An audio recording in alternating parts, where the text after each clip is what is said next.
मैंने सोचा मैं जब तुम्हारे युवा साथी ये बात कह रहे हैं, फिर कहा सट्टा बाजार और कहा सी मखा वो चैनल वाले वो कहीं दिखाई नहीं दे रहे होगा। भाई आप लोगों की मेहनत है, आप लोगों की मेहनत का ही परिणाम है। हरियाणा में कंटिन्यूटी में भारतीय जनता पार्टी कमल के फूल की सरकार ये बनी है, इसके लिए आप सबको मैं प्रणाम करता हूं, आप सबका दिल से धन्यवाद करता हूं। आज इस अवसर के ऊपर हमारे प्रदेश के बहुत ही लोकप्रिय अध्यक्ष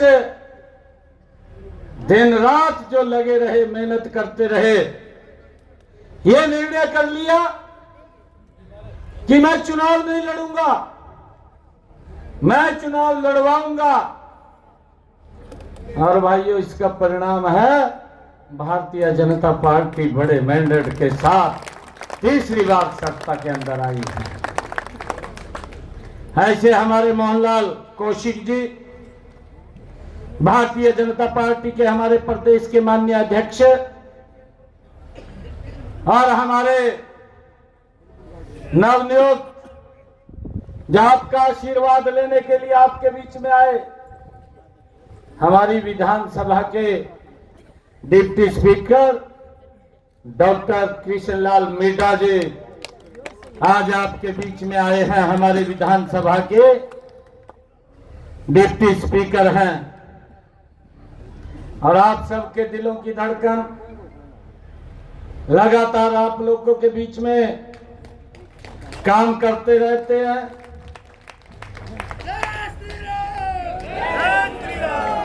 मैं एक बात और कह रहा, मैं एक बात और बताऊं आपको, हमारे आदमी बोले यार,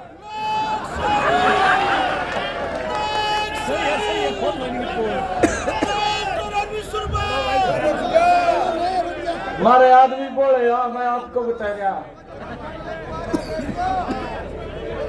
अरे भाई देखो बात सुनो, मैं बोले इस कर का कह रहा, ध्यान रखना चाहिए थोड़ा बहुत।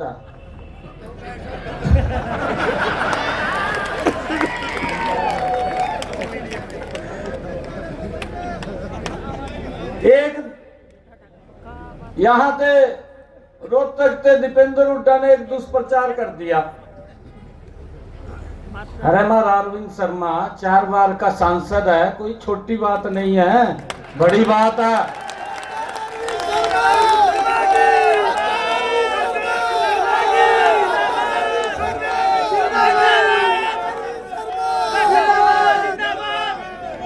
और दुष्प्रचार क्या कर दिया, कहा जी ने पैसा भी अपना सांसद निधि का खर्च कराया, दुष्प्रचार कर दिया। मैंने कहा भी राम खाता भी तो सांसद रहा, तन्ने कितना खर्च कराया था, ही बता दे लोगों ने भी मेरे समय का कितना खर्च है यार। झूठ बोल रहे, बस झूठ बोल रहे। और मैं आपको बताना चाहता हूं, क्योंकि मैं तो साथ था, एक भी पैसा सांसद निधि का डॉक्टर अरविंद शर्मा ने नहीं छोड़ा। सारा का सारा 100% पैसा लोगों के हित के लिए खर्च किया है।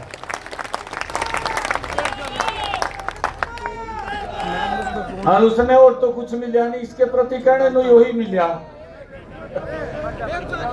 और दीपेंद्र ने तो दुष्प्रचार कर दिया, कहा जी पैसा नहीं खर्च कराया।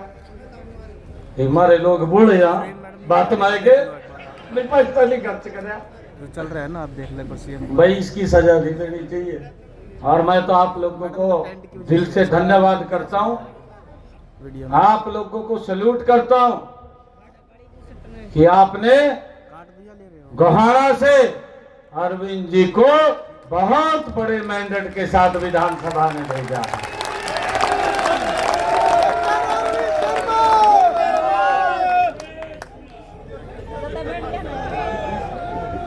भाई कोई कसर नहीं हम छोड़ेंगे, कोई कसर नहीं छोड़ेंगे, मिल करके करेंगे। ऐसे हमारे हरियाणा सरकार के कैबिनेट मंत्री डॉक्टर अरविंद शर्मा जी, हमारे खरखौटा के विधायक पवन खरखौटा जी, आप सबका आशीर्वाद लेने के लिए आए हैं। आपके आशीर्वाद से तो कुछ भी नहीं है।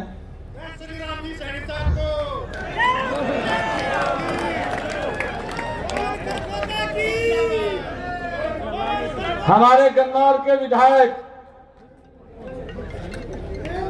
हमारे पार्टी के ये खेल प्रकोष्ठ के अध्यक्ष थे।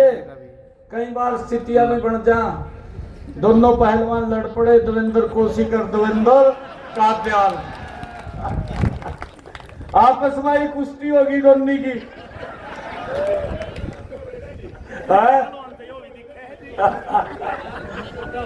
अब देखिए भाई, इब्जा दोनों भाई कुश्ती लग जा लगान, हमने तो ताड़ियां बजानी, एक तो कोई जीतेगा।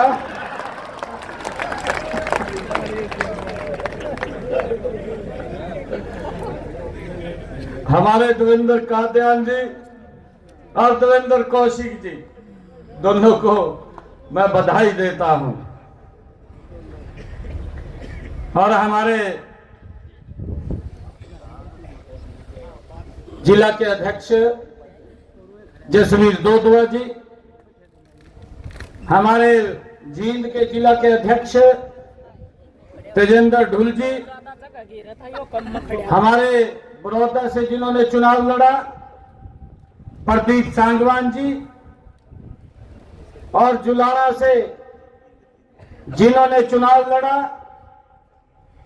कैप्टन योगेश वैरागी जी, और सोनीपत के हमारे बहुत ही लोकप्रिय विधायक, अभी कह रहे थे, कहा भाई जड़ा ले दी, जड़ा नहीं ले दी, मुड़ पाड़ दिए।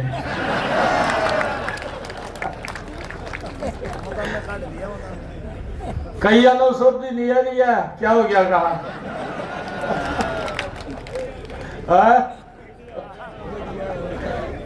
ऐसे हमारे निखिल मदान जी,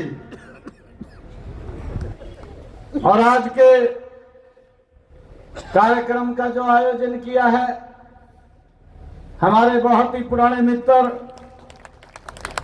आनंद सिंह हुड्डा जी, हमारी नगर पालिका नगर परिषद की गोहाना की चेयरपर्सन श्रीमती रजनी विरवानी जी, गुलशन विरवानी जी, जिला के महामंत्री निशांत चोकर जी, आजाद मेहरा जी, हमारे बहुत ही पुराने मित्र हैं, किसान मोर्चा में भी हम काम करते रहे। ऐसे बहुत ही हमारे श्रेष्ठ आजाद मेहरा जी कार्यकर्ता हैं, पार्टी को मजबूत करते रहते हैं। रामफल चिड़ाना जी पूरा विधायक मजबूती से लगे रहे और भारतीय जनता पार्टी कमल का फूल तीसरी बार खिलाने का काम किया है। हमारे परमवीर सैनी जी, स्वामी जसमेर जी, सुनील वत्स जी, उपस्थित मंच पर विराजमान पार्टी के सभी नेतागण और हमारे सभी कार्यकर्ता और गोहाना की सरदारी, आज हमारे नवनियुक्त सभी विधायकों का आप सबके द्वारा सम्मान समारोह रखा गया। मैं आप सब की तरफ से इनका भी दिल से धन्यवाद करता हूं। इस सम्मान समारोह के अंदर मित्रों, ये सम्मान समारोह हमारा नहीं है। ये सम्मान समारोह जो मेरे सामने मेरी माताएं बैठी हैं, मेरे बुजुर्ग बैठे हैं, मेरे युवा साथी बैठे हैं, ये सम्मान समारोह ये आप लोगों का है। मैं आप सबको पुनः बहुत बहुत धन्यवाद और आप सबको बधाई देता हूं।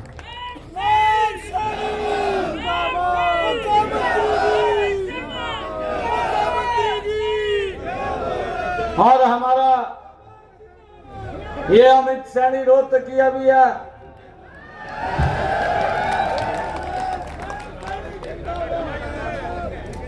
अमित सैनी रोहतकिया को भी मैं बहुत बधाई देता हूं।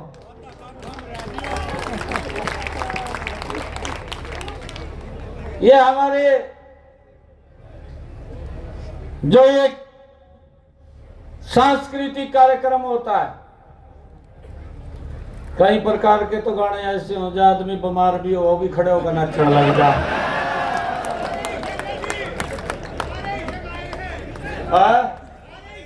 ऐसी गाए सारे।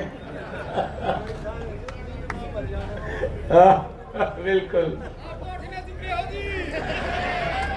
मैं अमित जी को और उनकी पूरी टीम को मैं बहुत बहुत बधाई देता हूं, शुभकामनाएं देता हूं।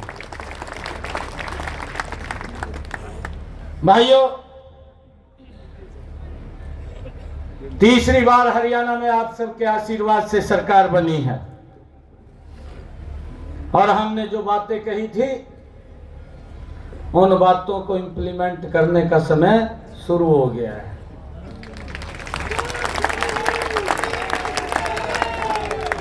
हमने अपने संकल्प पत्र में भी जो बातें कही हैं उन सब बातों को हूबहू धरातल को उतारने का काम ये भारतीय जनता पार्टी की सरकार नरेंद्र मोदी जी के नेतृत्व में करेगी। भाइयों, मुझे खुशी है, एक तरफ तो कांग्रेस के लोग बात करते थे, इनके बड़े बड़े नेता बोलते थे कहां बेरोजगारी फैल रही है, ये बात करते थे, कहां नौकरी नहीं लगी, ये भी बोलते थे। मैं बोलता रहता था, हमारे अध्यक्ष जी बोलते थे, पार्टी के पदाधिकारी बोलते थे, हमारे विधायक सांसद बोलते थे, कहा भाई हमने बिना पर्ची बिना खर्ची के इतनी नौकरी दे दी। और देखिए भाई कांग्रेस का कमाल, एक दिन कांग्रेस के मुखिया ने कह दिया, कहा 2 लाख नौकरी देंगे। हर एक का उंगली ले दी, कहा न्यू कह दे, कहा मेरा इतना हिस्सा होगा। लाले बुआ दिए भाई, कहेगा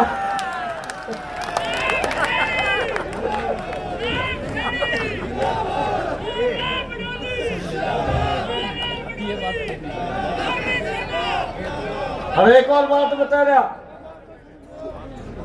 12 मार्च को मुझे जिम्मेवारी दी, 16 मार्च को लोकसभा का कोड ऑफ कंडक्ट लग गया और 16 मार्च से जब तक विधानसभा का चुनाव होना था 6 जून को कोड ऑफ कंडक्ट हटा। हमारे पास 100 दिन थे मात्र। मैंने जब कोड ऑफ कंडक्ट हटा मैंने कहा कि मैं 50,000 नौकरी दूंगा। 15,000 को मैंने ज्वाइनिंग लेटर दिया। अभी कुछ और रह रहे थे, गति से मैं काम कर रहा था। लगभग 25,000 युवाओं के रिजल्ट तैयार हो गए थे, कोड ऑफ कंडक्ट लग गया। इबिना ने कहा न चले गए कोर्ट में। एक इनका नेता दिल्ली के अंदर बैठा, हुड्डा साहब ने फोन कर दिया, यहाँ तो हुड्डा साहब कह रहे, कहा युवाओं को रोजगार नहीं दे रहे। और वो व्यक्ति चला गया चीफ इलेक्शन कमीशन के पास और जाकर कहने लगा, कहा जी हरियाणा के अंदर नौकरियों के रिजल्ट निकाल रहे हैं, उसके ऊपर रोक लगाई जाए। क्या नाम था भाई उसका? जयराम रमेश।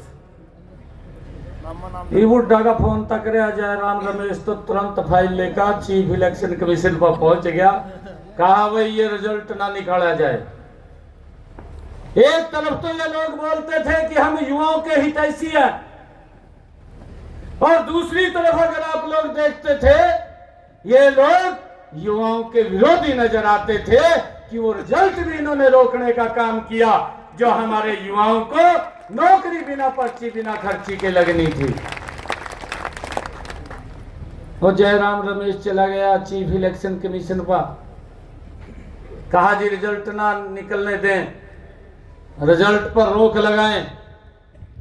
एक इनका बहुत बड़ा थिंक टैंक का सुरजेवाला साहब,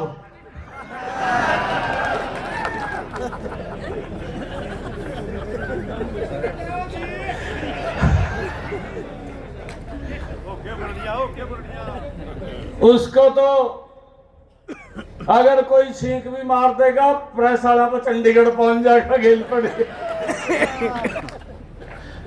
उस पर कोई काम नहीं है, उस पर यही काम अब चलेगा।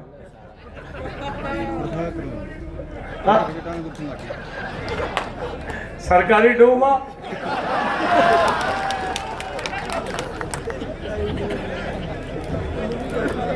सरकारी डूमा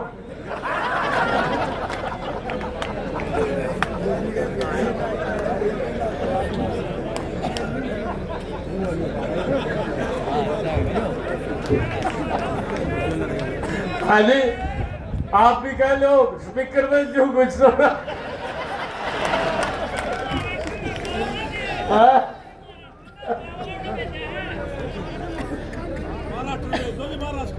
भाइयों, जब वो चीफ इलेक्शन कमीशन पे गए तो मुझे ये कहना पड़ गया कि मैं सब्तबाद में लूंगा, 25,000 युवाओं को ज्वाइनिंग लेटर पहले दूंगा।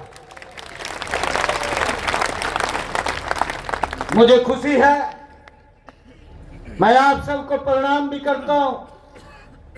आप लोग अपने मिशन के ऊपर खड़े रहे और जो उन्होंने अपने कुछ लोगों को बोल दिया था, कहा इससे की बात लग जो कारण मारे 25,000 युवाओं के मेरे पास फोन आते थे, कहा रिजल्ट जल्दी निकाल दे। कहा मैं क्या करूं, मैं तो निकाल रहा। परंतु इन्होंने दिक्कत पैदा कर दी, लेटर रह गया भी आप रिजल्ट नहीं निकाल सकते, और उसके अंदर इन्होंने पूरी प्लानिंग बना ली। कहा जी मेरे हिस्से में इतने अरे, एक ने तो जमी कमाल कर दिया, वो गांव में जाकर कह ठूले के अनुसार दूंगा नौकरी। कहा वो जमी उससे आगे निकला। मैंने कहा भाई तो जो 2014 से पहले हमारे युवाओं की स्थिति थी वही कर दी। परंतु मैं आप सबको प्रणाम करता हूं, भारतीय जनता पार्टी एक बहुत बड़े मैंडेट के साथ तीसरी बार सरकार बनी और भाइयों सब्तबाद में ली पहले मेरे 25,000 युवाओं को ज्वाइनिंग लेटर उनके घर पर गया है। भाइयों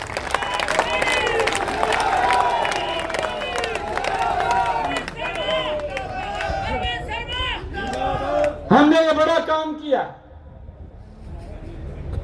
और भाइयों मैं लगातार इस बात को बोलता था, मैं ये बात बोलता था क्योंकि जब मैं सांसद था मेरे पास लोग आते थे, लोग आकर के बोलते थे कि भाई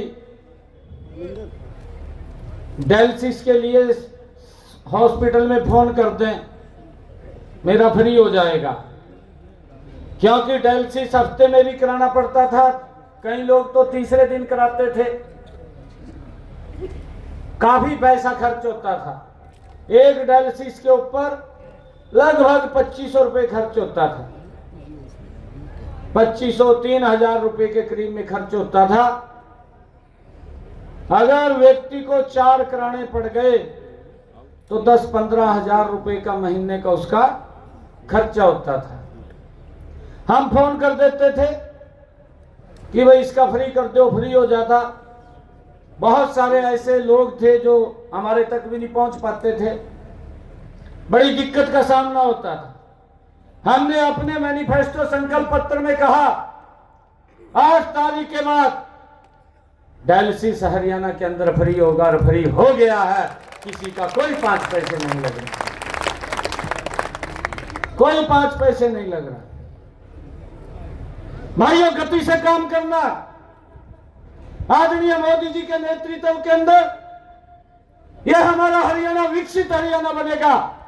पिछले 10 वर्षों में आदरणीय मनोहर लाल जी ने जिस प्रकार का सिस्टम मजबूत खड़ा किया है, भाइयों उसको आगे बढ़ाते हुए हरियाणा के अंदर बिना भाइयों किसी अवरुद्ध के हरियाणा प्रदेश को तीव्र गति से आगे बढ़ाने का काम ये हमारी डबल इंजन की सरकार करेगी।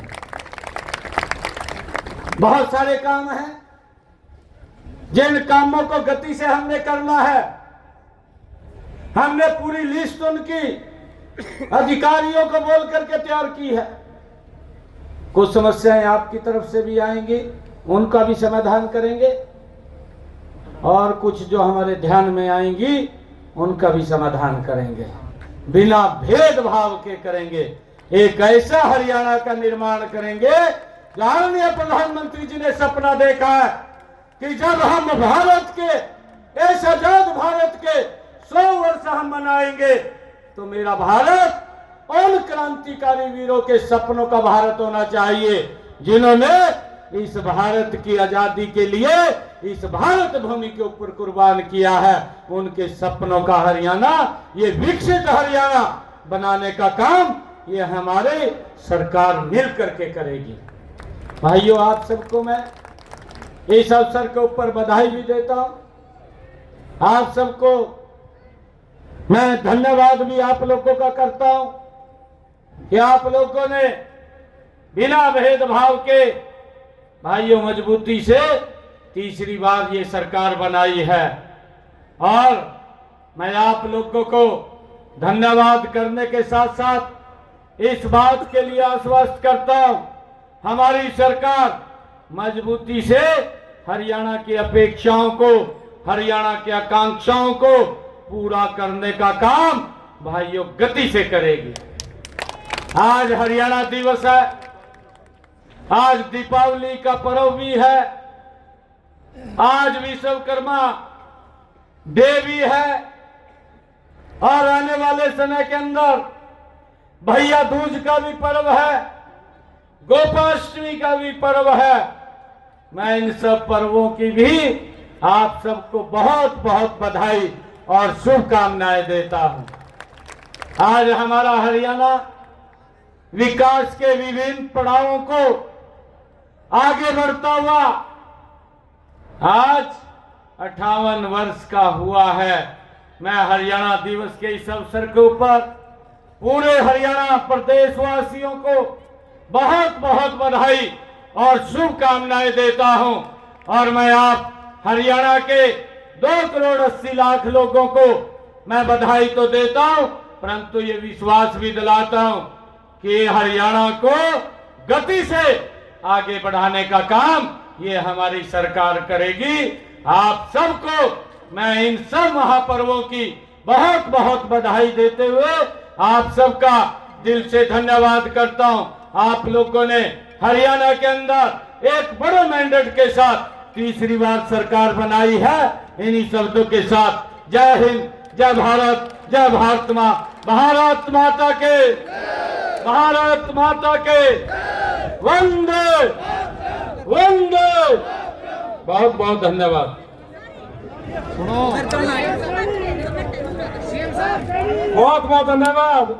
मैं सभी का दिल की गहराई से धन्यवाद करता हूँ और हमारे यशस्वी मुख्यमंत्री जी का भी धन्यवाद करता हूँ जिन्होंने आज त्योहार के दिन इतना अच्छा कार्यक्रम किया और सबके बीच में आकर एक विश्वकर्मा जयंती को मनाने का काम किया।